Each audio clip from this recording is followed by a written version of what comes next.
Succession planning is very important so that business owners can make sure their business and family are looked after in the event of their death. If you die without a will, your estate is intestate and would be distributed in accordance with legislation amongst certain relatives in set ways, which depends upon your personal circumstances. That may well not be in accordance with your wishes, particularly if your affairs are complex as a business owner. It is important to take advice from specialists who can help with your succession plans and refer to colleagues who would be able to advise on other aspects, such as reviewing partnership or shareholder agreements and pre- and post-nuptial agreements. We would also suggest that a business owner considers making a business lasting power of attorney in order to protect the business in the event that the owner was to lose the capacity to manage their affairs. We consider how business assets can be transferred, which would depend on the nature of the business itself and in what way.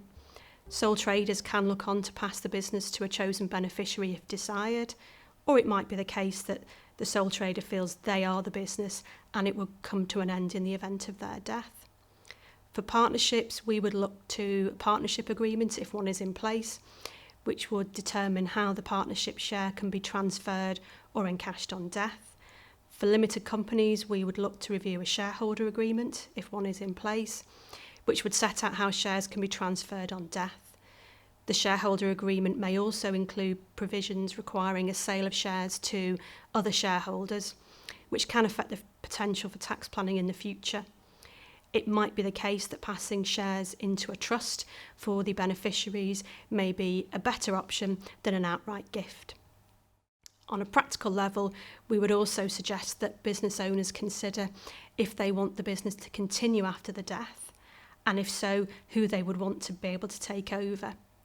It might be that there's a family member already involved in running the business and you would wish to benefit them in particular, but you then also may wish to balance that and consider how you would benefit those not included in the business if you wanted to achieve an equal division between your beneficiaries. We'd also review the availability of business property relief to the business and business assets and consider how the will and the business could be structured for inheritance tax planning purposes. This can lead to disputes arising between the surviving family members about how the business should be run, or the business interest passing to somebody who does either not want to carry on the business or maybe does not have the necessary skill set to be able to do so. We suggest that a will should be regularly reviewed anyway, but this is particularly important when there's been a significant change in the business ownership, such as a change in the shareholdings or partnership, or if a business owner is considering selling or retiring from the business. If the underlying personal or business circumstances have changed and the will has not been reviewed, there is the risk that the provisions no longer achieve your wishes following the change in circumstances. It's also possible that there might be adverse or other practical negative consequences.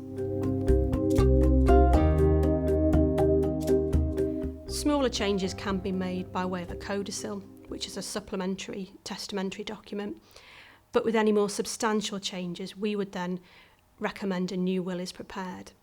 An advantage of returning to a trusted advisor is that you would not need to start entirely from scratch, but consider any changes and updated information and proceed from there.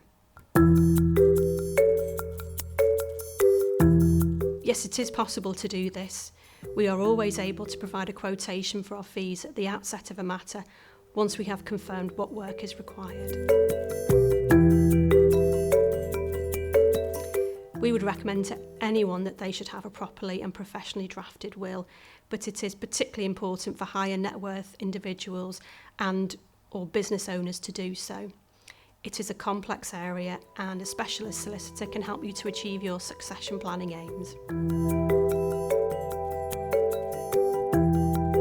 Here at Stevenson's we have a number of specialist teams that can help advise business owners. If you'd like to speak to one of the team, please get in touch.